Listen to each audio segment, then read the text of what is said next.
Taking a drive out here should be a Zen-like experience. But with some Wranglers, the Pentastar or EcoDiesel can interfere with Mother Nature's soliloquy. So now you can spec a Wrangler with a plug, providing up to 25 miles of quiet EV 4x4 adventures. Though the Grand Cherokee is their best seller, when you hear someone say Jeep, this is what you envision. So it's kind of cool that the Wrangler would be the first Jeep offered in the States that can operate on electricity alone.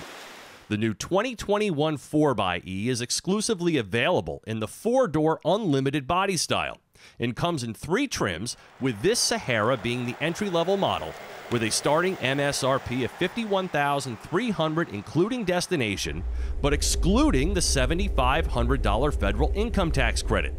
Mine is upfitted with a number of options such as the cold weather group, safety group, and advanced safety group for an as-tested price of $55,645.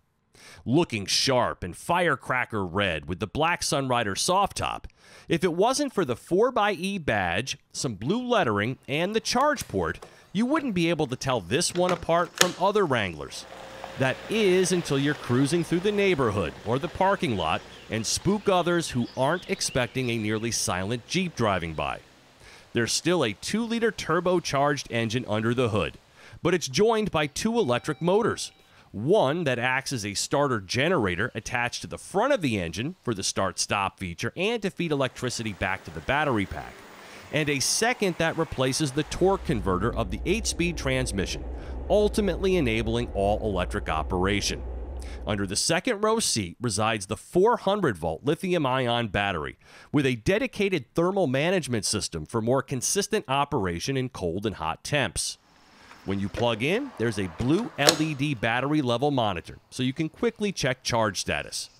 At 120 volts, it takes 12 hours to fully recharge the 4xe, while a level 2 charger takes only 2 hours. Fast charging is not permitted. More often than not, the trail you're heading to is over 25 miles from your home garage. So Jeep is giving you the capability to reserve that electric propulsion until you get out here. And they're also installing electric charging stations at popular Jeep trailheads. Otherwise, once all of that juice has been squeezed, the 4xe runs as a typical gas-electric hybrid, leaning on its 2-liter turbo 4 to produce a combined 375 horsepower, working through an 8-speed auto with an integrated electric motor. Now, the Sahara is not a Rubicon, but it's still off-road tough, and I've been having a great time taking it on my favorite trails, Sunrider top pulled back, and electric mode engaged. You can also choose to save the battery's energy, or charge the battery as you drive to build up the EV range until you get out here. As is typical for Chrysler products, the electronics are excellent and simple to use. Of course, driving in 2-wheel drive will use less battery than if you're in 4-wheel drive auto, 4 high, or 4 low. And like other Wranglers, stuff comes off, like doors and windows, if you prefer your off-roading naked. All high-voltage bits are sealed and waterproof, so this 4xe can ford the same 30 inches of water. And underneath, you'll find the same Dana 44 axles and skid plates, while the Rubicon has an electronic sway bar disconnect and offers nearly 11 inches of ground clearance. And this one is a torque monster, producing 470 pound-feet from its electrified powertrain. And there are off-road pages and super useful gauges to keep you informed. As expected, Jeep's execution in this area is spot on. A max regen button also allows you to recapture energy from all 4 wheels in a more aggressive nature, particularly when going downhill. So here's what I've gathered about driving the 4xe this week. When on electric, like now, it's a very quiet and special experience.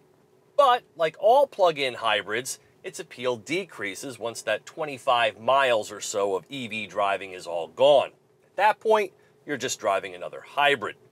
And I'm not sure if it's just my test vehicle or not, but the AC has had a lot of trouble keeping up in this hot weather when in EV mode.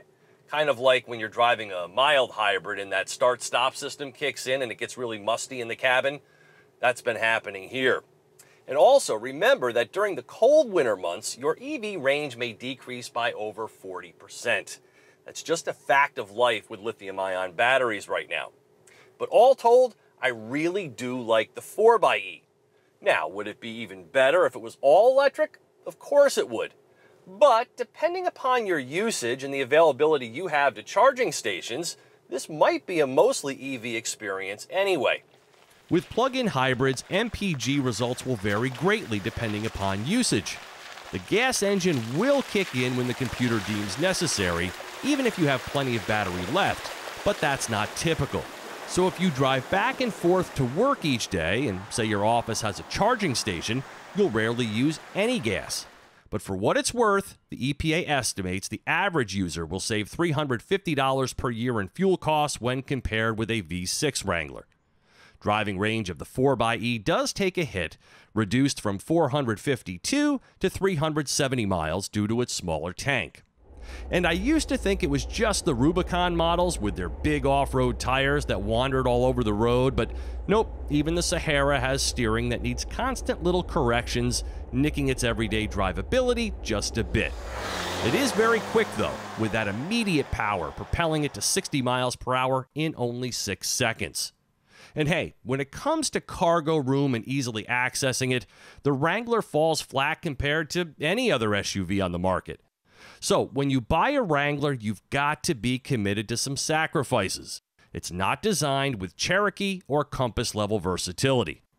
But the cabin in this Sahara model feels particularly well stocked, so there are no shortcomings when it comes to goodies. I really like the 4xe. It drives well, it brakes and transitions power sources without any hybrid weirdness. It's a worthy precursor to an anticipated fully electric Wrangler that could arrive in 2022. For TestDriveNow.com, I'm Steve Hammes.